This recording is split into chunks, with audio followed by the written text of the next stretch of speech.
இதெல்லாம் முடிஞ்சு போச்சு சார். இந்த பேப்பரை கொண்டுட்டு போய் அப்படியே தெலுங்குக்காரங்கிட்ட கொண்டு கொடுத்த உடனே அதை வாங்கிட்டு அந்த தெலுங்குக்காரன் சொல்கிறான், கரெக்டாக திருத்திருக்காரு சார்.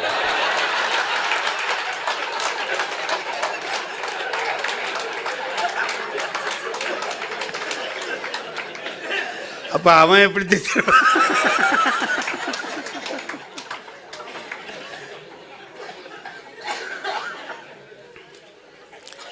இது ஒரு முட்டாள்தனமான வேலை. அவன் ஒரு ஆள் தான். பொதுவாக ஆசிரியர்களுக்கு கெட்ட பேர் வரும் அதில் இல்லையா? எல்லாரும் அப்படி தான் திருத்துவாங்க தான் நினைப்பாங்க. இதை கேட்டுக்கிற போது எல்லாரும் அப்படி திருத்தல, அவன் ஒருத்தன் தான் திருத்தினான். ஆனால் ஒருவர் தவறு செய்தால் கூட அது அந்த இனத்துக்கே கெட்ட பேராக வருங்கிறது ரொம்ப முக்கியமாக எல்லாரும் கவனிக்க வேண்டிய விஷயம். ஒரு ஆசிரியர் கூட அவருடைய வேலையில் ஈடுபடுகிற பொழுது தவறு எனக்கு ஒரு ஆசிரியர் இருந்தார் சார். நான் 2ஆம் வகுப்பு படிக்கும்போது இருந்தார். அவர் நல்ல மனுஷன்தான். மத்தியானம் சாப்பிட்டா அவருக்கு தூக்கம் வந்துடும். சாப்பிட்டுட்டு வந்தவொடனே என்ன பண்ண, அவர் நாற்பதே வருவார் நாகூருக்கு வந்து அந்த சாப்பிடுவார். சாப்பிட்டோன்னே ஒரு எங்களை நான் தான் சட்டம் இல்லை, பாடம் நீ நடத்துகிறாம்பார், நான் நடத்துவேன். வா இல் அவள் அப்படின்னு சொல்லி சத்தம். இந்த சத்தம் கேட்டால் தான் அவருக்கு தூக்கமே வரும். நல்ல சவுண்டு குண்டு கொடுத்துக்கிட்டு அப்படின்னா டேபிள் மேலே அப்படி தலையை வச்சு ஒரு மணி நேரம் தான் படுத்திருப்பார். அப்புறம் ஏஞ்சி அவர் பாடம் நடத்துவார். நல்ல வாத்தியார் தான். இல்லை சார் ஒரு தூக்கம், அவ்வளோதான். மத்தியானத்தில் ஒரு தூக்கம். தூங்கும்போது என்கிட்ட சொல்லுவார், இந்த ஹெட் மாஸ்டர் வந்து தொலைப்பான், வந்தானா என்னை எழுப்பி விடு. சரி சார். ஹெட் மாஸ்டர் ஒரு நாள் தூங்கிட்டு இருக்காரு. ஹெட் மாஸ்டர் வர்றார். நான் சார் நல்ல தூக்கம், வேலையை வர்றேன் அப்படின்னு. ஹெட் மாஸ்டர் வர்றார். அவளை நான் தான் உன்னை பாடம் நடத்த சொன்னேன்ல. ஹெட் மாஸ்டர் வர்றார் சார். என்ன வந்துட்டாரா? அப்படி அவர் கிளாஸுக்குள்ளே என்ட்ரு ஆகிட்டார். கிளாஸுக்குள்ளே வந்துட்டார் சார்னு ஒரு வேகமாக தட்டினேன். இல்லை முழிச்சார் சார். முழிச்சு அப்படி தவளை பார்த்தாரு. ஹெட் மாஸ்டர் வந்துட்டார். என்ன செய்கிறது, தூங்குறத அவர் பார்த்துட்டார். நடவடிக்கை எடுப்பாரேன்னு பார்த்தார். கவலையே படல அந்த ஆள். இப்படித்தான் சிங்கம் தூங்கி கொண்டிருந்ததுன்னா.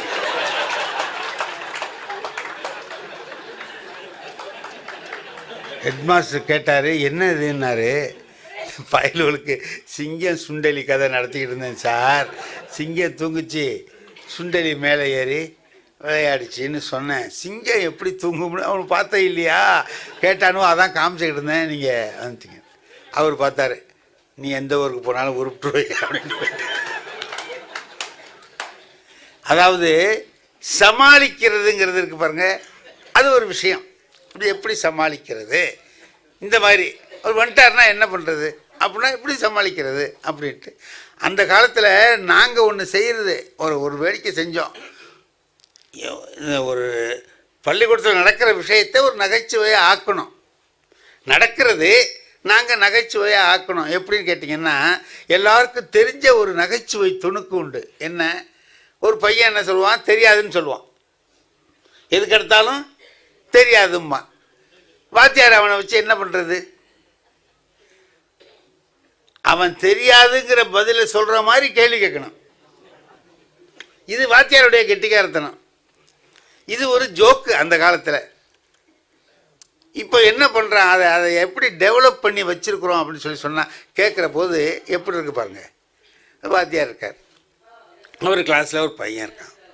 இந்த பையன் என்ன பண்ணுறான், எப்போவுமே எதை கேட்டாலும் ஒரே வார்த்தையில் பதில் சொல்லிடுவான். என்ன, தெரியாது. அவர் கண்ணா பின்னான்னு திட்டுவார் சார். ஒரு நாள் ஹெட் மாஸ்டர் கூப்பிட்டு சொல்கிறாரு வாத்தியார்கிட்ட, நாளைக்கு நம்ம பெரிய அதிகாரி வர்றாரு, பையனோடலாம் கொஞ்சம் நல்லா பார்த்துங்கன்னார். அதுக்குன்னா நம்ம கிளாஸில் எப்போவும் நல்லா, அதுக்கு இல்லையா இந்த அதிகாரி கேள்வி கேட்குறாராம் அப்படின்னு ஒன்று இவருக்கு பயம் வந்துடுச்சு. கேள்வி கேட்டால் நம்ம பையன் என்ன சொல்லுவான், எது கேட்டாலும் ஒரே வார்த்தையில் சொல்லுவான், தெரியாதுன்னு விடுவான். நம்ம மாட்டிக்கணுமேன்னு சொல்லிவிட்டு அவங்ககிட்ட போய் சொல்கிறார் வாத்தியார், தம்பி நீ நாளைக்கு கொஞ்சம் பள்ளிக்கூடத்துக்கு வர வேணாண்டா அப்படின்னாரு. என்ன சார், எப்பவும் வாடா வாடான்னு உயிரை எடுப்பீங்க, இப்போ வர வேண்டாங்கிறீங்க? இல்லைடா, நாளைக்கு நம்ம பெரிய அதிகாரி வர்றார். பள்ளிக்கூடத்தில் ஒன்று அதிகாரி இருக்கணும், இல்லை நீ இருக்கணும். 2 பேரும் சேர்ந்து இருக்கிறது பள்ளிக்கூடத்துக்கும் எனக்கும் நல்லது இல்லை. அதனால் நீ கொஞ்சம் வர. அல்ல சார், அதிகாரி வந்தால் பார்க்கணும்னு எனக்கு ரொம்ப ஆசையாக இருக்குது சார். வராதரா, வராத. இல்லை சார், நான் வரணும் சார். வந்துட்டான். மறுநாள் 8:30 உள்ளே வந்து நுழைஞ்சிட்டான். ஏன்னா அப்புறம் பூட்டி விட்டானோன்னு என்ன பண்ணுறதுன்ட்டு முன்னாடி கிளாஸில் ஃப்ரண்ட்டு பெஞ்சில் உட்காந்துக்கிட்டான். அவனுக்கு என்ன நோக்கம், நம்ம தெரியாதுன்னு சொல்கிற போதெல்லாம் இந்த வாத்தி திட்டுறான். இவனே அதிகாரிகிட்ட திட்டு வாங்கி கொடுக்கணும். அதுக்கு நம்ம தெரியாது சொன்னோம்னாலே போதும். இந்த ஆள் திட்டுவான், என்னடா இப்படி வச்சுருக்க கிளாஸ்ன்னு கேட்பான். அப்படின்னு நினச்சிக்கிட்டு அவன் உட்காந்துட்டான். இப்போ நான் பாடம் நடத்துகிறேன். என்ன பாடம் நடத்திட்டுருக்கேன்? சிலப்பதிகாரம் நடத்திட்டுருக்கேன். அவர் அங்கேருந்து வர்றார், அதிகாரியை கொண்டாந்து விடுறார். பார்த்தேன், நடத்துங்க ஐயா, நடத்துங்க. சரி, நடத்துனதெல்லாம் போகிறோம், கேள்வி கேளுங்க ஐயா. நல்ல வேலை நம்மளை கேட்க சொன்னேன். நான் முதல் நாளே ஒரு ஏற்பாடு பண்ணி வச்சுருக்கேன். என்னென்னா, பையனுக்கு கேள்வி கேட்பேன், டக்குன்னு பதில் சொல்லக்கூடாது. யார் யாருக்கெல்லாம் பதில் தெரியும் கை தூக்கிடாம, தெரிஞ்சவன் இந்த கையை தூக்கணும், தெரியாதவன் இந்த கையை தூக்கணும். நான் என்ன செய்வேன் தெரியுமா? பாருங்கள் சார், எல்லாருக்குமே தெரியும் அப்படின்னு. கிளாஸில் அத்தனை பேர் தெரிஞ்சவனாகவே இருக்கிறான் அப்படின்னு அவர் நினச்சிக்குவார். எனக்கு தெரியும் எவனை கேட்கலாம், வலதுசாரியை கேட்கலாம், இடதுசாரியை கேட்கப்படாது அப்படின்ட்டு முடிவு பண்ணிடலாம். அதோட என்ன பண்ணுறது, இப்படிலாம் செஞ்சு நான் கேட்பேன். சிலப்பதிகாரத்தை இயற்றியவர் யார்? தெரிஞ்சவன்லாம் கை தூக்கு. தெரிஞ்சவன் வலது, தெரியாதவன். நான் அப்படின்னு வலதாக பார்த்து ஒரு 4 பேரை கேட்பேன். நம்ம பையன் இருக்கான் பாருங்க, தெரியாது. இவன் என்ன செய்கிறான், 2 கையும் தூக்குறான். நம்மளை கேட்காம விட்டுடப்படாதுங்கிறதுக்காக 2 கையும் தூக்குறான். இல்லை, நான் அவனை, எனக்கு அவனை தெரியுமில்ல, நம்மளை மாற்றவர் தான் அவன் வந்திருக்கான்னு தெரியுது. மற்றவனையாக கேட்குறது. அந்த அதிகாரி என்ன பண்ணிட்டாரு, சார் எவ்வளவு ஆர்வமாக இருக்கான், நீங்கள் இவனை கேட்காம மற்றவனே கேட்டுக்கிட்டீங்க, இவனை ஒரு கேள்வி கேளுங்க சார். அவனை என்னத்தை கேட்குறது? அவன் தான் எது கேட்டாலும் ரெடியாக வச்சுருக்கான். பொதுவாக கேள்வி தயாராக இருக்கும், பதில் தான் தயாராக இருக்காது. இவங்கிட்ட அப்படி இல்லை, பதில் தயார், கேள்வி தான் தயார். அவர் ரெடியாக வச்சுருக்கார், பதிலை வச்சுக்கிட்டு எப்போ கேட்பார்னு பதில். இப்போ நம்ம என்ன பண்ணணும், அதுக்கு தகுந்த மாதிரி கேள்வி தயார் பண்ணணுமா இல்லையா? தம்பி, இந்த ஆந்தை இருக்க, அதுக்கு பகலில் கண்ணு தெரியுமோ? அதான் வச்சிருக்கிற விடை. அவன் பார்த்தான், என்னடா இந்த ஆள் சிலப்பதிகாரம் நடத்திக்கிட்டு இருந்தான், டகார்னு ஆந்தைக்கு கண்ணு தெரியுமான்னு கேட்குறான். இவனுக்கு தெரியுமா தெரியாதாங்கிறது தெரியல. அதோட பார்த்தா நம்ம விடையே சொல்லுவோமே அப்படின்னு சொல்லிட்டு தெரியாது. சார் பார்த்தீங்களா சார், சுவாலஜியில் கேட்டாலும் பதில் சொல்லுவான் சார்.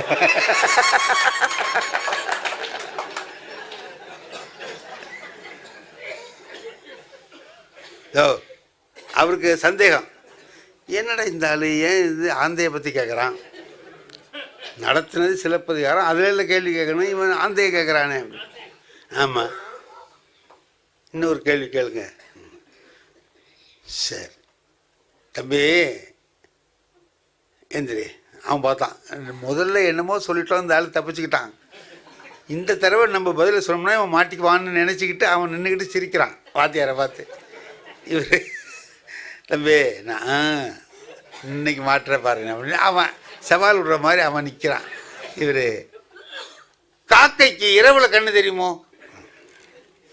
என்னடா கண்ணு தெரியறதை பற்றியே கேட்டுட்ருக்கான் இந்த ஆள் அப்படின்ட்டு. இன்னும் இளவு சனியாக தெரியுமா தெரியாதா? தெரியல, தெரியாது சார் அப்படின்னா. உட்காரு. பார்த்தீங்களா சார், இதுவும் தெரிஞ்சு வச்சுருக்கான், அதுவும் தெரிஞ்சு வச்சுருக்கான். அவர் பார்த்தார், இதெல்லாம் சரியாக வராதுன்னு அதிகாரி, இந்த மாதிரிலாம் வேண்டாம், இலக்கணத்தில் ஒரு கேள்வி கேளுங்கண்ணா. இலக்கணத்தில் எதை கேட்குறது? இவன் சரி தெரியாது வச்சுருக்கான், விடைய வச்சுருக்கான். அதுக்கு தெரியுங்கிறதுக்கு எதிர் சொல்லி என்னடான்னு கேட்டார். தெரியாதுன்னா உட்கார்ற.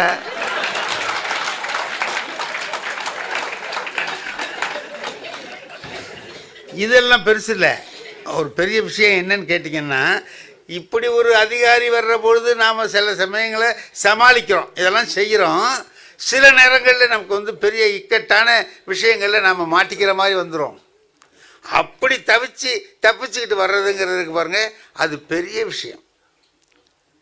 நம்ம மாணவர்களை எப்படி நாம் வச்சுக்கணும் அப்படிங்கிறது என்னுடைய வாழ்க்கையிலேயே மறக்க முடியாத ஒரு விஷயம். ராமலிங்கம்னு ஒரு பையன் என் லைஃப்பில், சில பையன்களை என்னால் மறக்க முடியாது.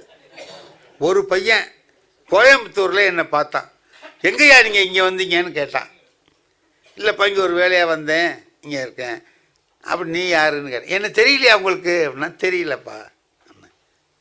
என்ன சார் தெரியலங்கிறீங்க அப்படின்ட்டு டக்குன்னு சொன்னான். அப்பன் சுடுகாடுன்னா.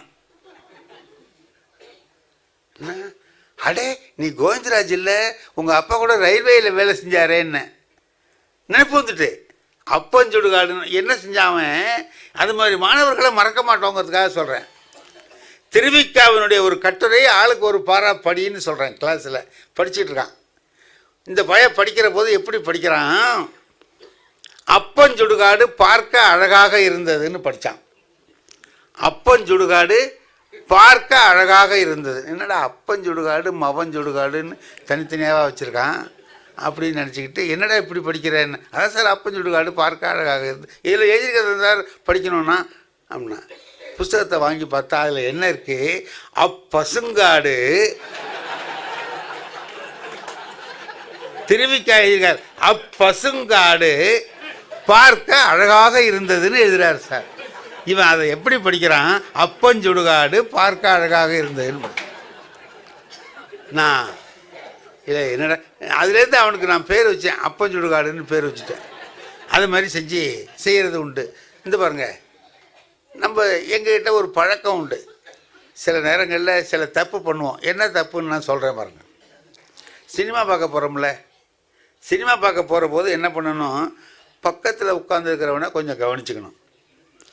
அவன் பார்த்தவனாக இருந்தால் நம்ம வேறு இடத்துக்கு போயிடணும். அவன் இதுக்கு முந்தைய இந்த படத்தை பார்த்தவனாக இருந்தால் நாம் வேறு இடத்துக்கு போயிடுறது நமக்கு நல்லது. ஒரு தடவை ஒரு சினிமா பார்த்துட்ருக்கேன், என் பக்கத்தில் ஒருத்தர் உட்காந்துருக்கான். அந்த கதாநாயகி மேலே எனக்கு உயிரே வச்சுருக்கேன். நான் ரொம்ப அவள் நடிப்புனா எனக்கு பிடிக்கும். அவள் இந்த கிணத்து மேலே ஏறி உள்ளே விழுந்து தற்கொலை பண்ணிக்க போகிறான். எனக்கு ஐயோ செத்து போயிட்டானா என்ன பண்ணுறது, நாட்டுக்கு ரொம்ப நஷ்டமாச்சேன்னு விட்டு நான் அப்படியே முன்னாடி வந்து உட்காந்து அப்படியே பார்த்துக்கிட்டு இருக்கேன். செத்துருவாளோன்னு எனக்கு ஒரே இதாச்சு. இந்த பக்கத்தில் இருந்தவன் சொன்னான், நல்லா உட்காரியான்னா. ஏன் இல்லையா, செத்து போயிடுவா, சாக மாட்டா உட்காரு அப்படி. என்னையா நீ இப்படி சொல்கிறது, கிணத்து மேலே ஏறி விழுவ போகிற, ஒருத்தன் வந்து காப்பாற்றுவான் பாருன்னா. டக்குன்னு ஒருத்தவன் தான் காப்பாற்றிட்டான். எப்படியா கரெக்டாக சொன்னேன்னு கேட்குறேன். நேத்தி பார்த்தேன் இல்லைன்னு. இவன் நேத்தியும் பார்த்துருக்கான். இன்றைக்கி இவன் பக்கத்தில் உட்காந்தா நம்மளை பார்க்க விடுவானா, இவன் அவனே கதையெல்லாம் சொல்லிவிடுவான். அதனால் இதுமாரி பார்க்கக்கூடாதுன்னு ஒரு முடிவு பண்ணி நான் வச்சுக்கிட்டேன். அதுக்கு பிறகு அதே மாதிரி கிளாஸில் இதே மாதிரி நடக்கும். எங்கள் வகுப்பில் நான் என்கிட்ட ஒரு பழக்கம் என்னன்னு கேட்டால், கம்பராமாயணம் பாடம் ஆரம்பிக்கிறதுன்னா முதல்ல ஒரு கதை சொல்லி தான் ஆரம்பிப்பேன்.